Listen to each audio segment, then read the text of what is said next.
it is not too late to start planning your 2025 goals. I feel like with social media now, I mean, I absolutely love it, seeing everyone's goals, seeing everyone's vision boards, but it's almost like you're too late if it's the first week of Jan and you haven't started yet. And actually, I'm here to tell you that it's fine. There is still time. There's still 365 days of the year that you can achieve your goals. So I'm going to be sharing mine and some of my top tips on how you can achieve yours, because I've been using the same notebook for the last about 3 to 4 years, planning my goals every year and ticking them off every year. So I feel like I'm in a place where I understand how to set realistic goals, ones that really align with what I want to be and who the person I want to be is. And guess what? I'm filming this on the 4th of Jan 2025, and it's not too late because I did start planning this about 10 days ago. I've spent hours on 2024 reflection and 2025 goal setting. But the thing is that I've learned this year, or in the last 2 weeks, is that it's an ongoing thing. So it's not like you just set your goals and then that's it, you just reflect again next January, did I achieve them?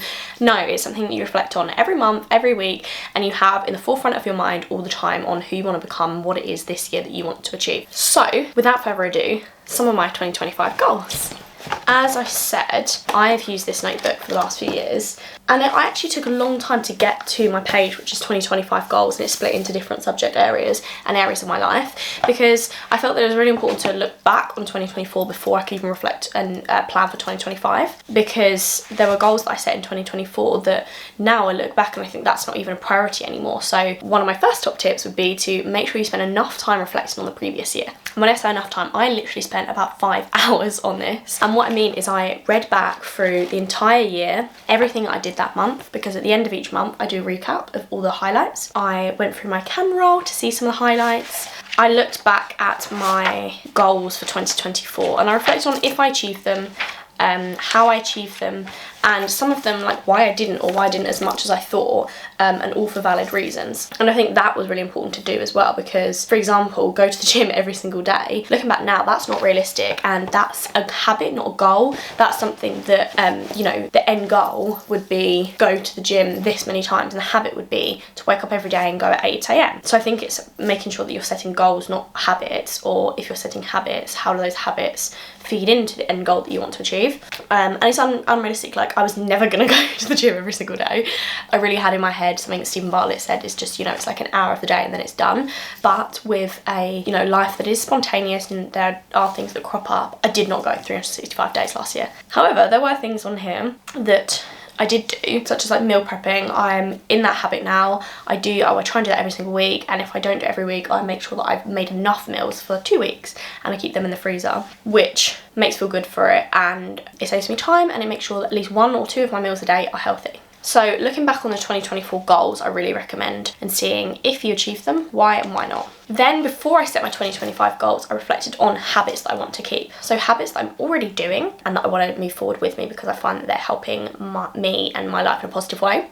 So the next tip that I would recommend would be to reflect on habits that you're already doing, even if it's literally not snoozing my alarm, making sure I drink at breakfast, whatever it is that you're doing now. Kind of reflect on and give yourself credit for what you're already doing and that you want to make sure that you're bringing into 2025. So for me, it's one of the first things I put on here was cleaning my camera roll when bored. I take so many bloody photos on my phone, and this comes into being a freelance photographer as well. Like, I just literally love capturing the moment, capturing friends, taking pictures every single day, which means I have dozens of thousands of photos on my phone. What this means is that there's also a lot of clutter and things, photos on there that I look back and I think that's a duplicate, or I don't need that, or someone's blinking. So when I'm bored, I tend to, instead of trying to go on social media, I tend to go on my camera roll and clear that out. Another thing that I do is charge my camera and my batteries after each use. So if I'm filming for YouTube, or tonight I've got a photography job, so after the photography job, making sure that even if I come in late, I'm putting my batteries on charge so it's ready for any time that I want to pick up my camera on the go. Washing my makeup brushes after every use. I feel like I've had so many comments on TikTok and YouTube shorts for this, but also people at work and in like friends have been like, I can't believe you do that, but it is a habit that I do, and I'm now like proud of it, and I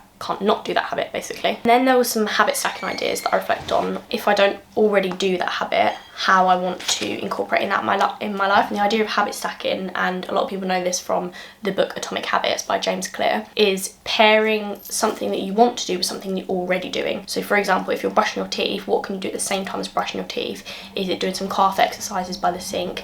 Is it clearing through your inbox on your phone? So there's some that I've seen like online stuff, but that's just unrealistic for me, what my life is like. So I recommend writing down some habit stacking ideas that are going to work for you and that you want to achieve. For example, I have a cup of tea most days, and when the kettle is boiling, this is something that's already happening, a habit that's already happening, I want to file my emails at the same time. So on my phone, just going through, unsubscribing from anything I don't want to be spammed with anymore, and filing anything that's come in recently.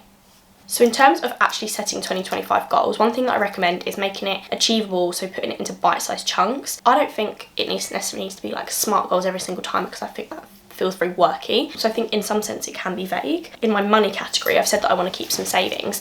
Now last year I put a specific figure on this and I did achieve that. I said I wanted to have this many thousands of savings and I did achieve that. However, this year I'm moving house, which is really exciting. I just bought a house.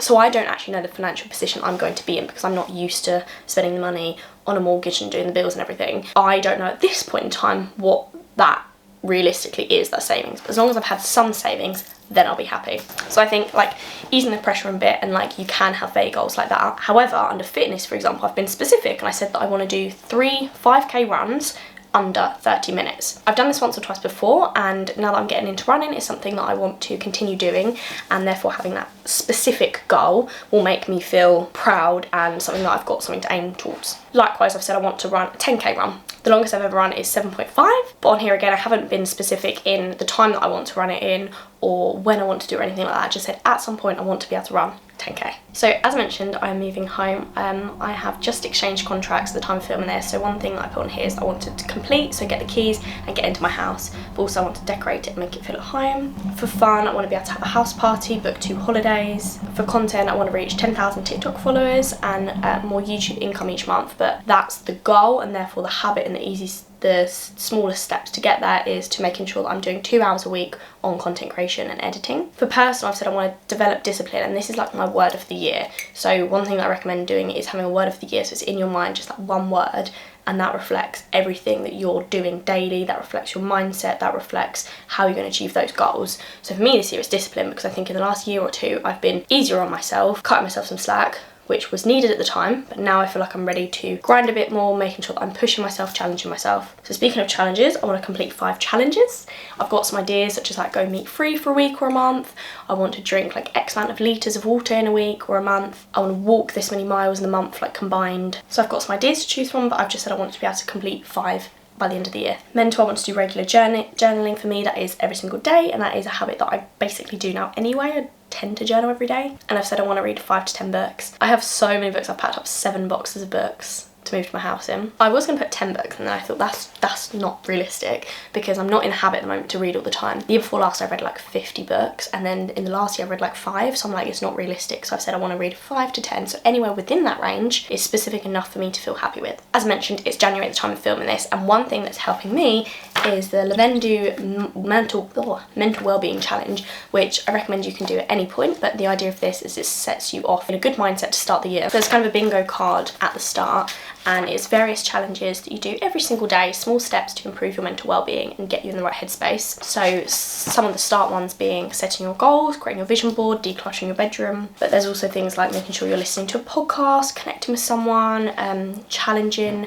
negative thoughts, doing an act of kindness. Now I am attempting to film this every single day, just some short snippets for my TikTok and YouTube shorts, so I'll put a little link down below as well if you want to see how I got on. Which kind of leads me into my next thing, which is about resetting for 2025. So now I want to talk about resetting for the new year. Again, if you feel like you're too late, you are not. You can do this at any point to make you feel ready for the year ahead. So some of the things that I've done so far to reset for the year is set my goals, which hopefully by watching this video is inspiring you to do the same. I've also created a vision board, which is a visual representation of the life I want to live, looking at Pinterest and aesthetic photos of what I want to achieve. Setting this as my MacBook and my phone background so that it can serve as a daily reminder. I've chosen my word of the year. I've reset my home screen on my phone, not the wallpaper, but meaning where the apps sit, making it the most productive, having the least distractions on there. I've decluttered and tidied my bedroom. As I mentioned, I am moving house, so it is very minimalistic at the moment because everything is in boxes. I've unsubscribed from a bunch of emails, spam and marketing ones that I just no longer want to receive. This is more of an ongoing task, but I have cleared out some of my 2024 camera roll. And still to go is I want to reset for YouTube and content creation moving forwards, making sure that I have a set routine and a process and refining that so that I can put out the best videos possible while also enjoying the process myself. One thing I want to do as well is plan the top 5 books that I want to read this year. As I mentioned, one of my goals is to read 5 to 10 books, and in my head, if I choose those 5, if I can read any books this year, what are they going to be? I want to reset my work bag so when I go back everything is organised. Likewise with my office space, and under my desk there's a lot of clutter. I'm also running out of some Google storage, my Google Drive, Google Photos, Gmail, so I want to clear some of that. Washing my makeup brushes, going through my bathroom, getting rid of anything that's expired, and in general, if I see anything around me that I feel like needs a reset, getting that done now. So I do feel ready for the year ahead, and I hope you do too. I feel like 2024 was personally quite a rocky year. There was a lot of ups and downs. It was very turbulent and it started off quite badly, whereas 2025 I feel motivated, I feel disciplined, I feel focused, I know what I want to achieve. I feel like I'm going to do the best I can to make these goals the forefront of my mind all the time. So looking at this all the time, making sure this book is accessible. I've created a digital version of all my goals on Notion. I've got my daily diary here to make sure I'm planning my life and bringing a bit more structure back into my life, where sometimes it can feel a bit more chaotic and last minute. So I hope that was helpful, and yeah, obviously I'm going to be sharing how I'm getting on with some of my goals and hopefully looking back at this in halfway through the year to making sure that I'm on track. As mentioned, I'll be doing lots of wellbeing challenges, short form, so on TikTok and YouTube Shorts, so I'll link that down below. But thank you so much for watching, and I hope you have an amazing start to your year.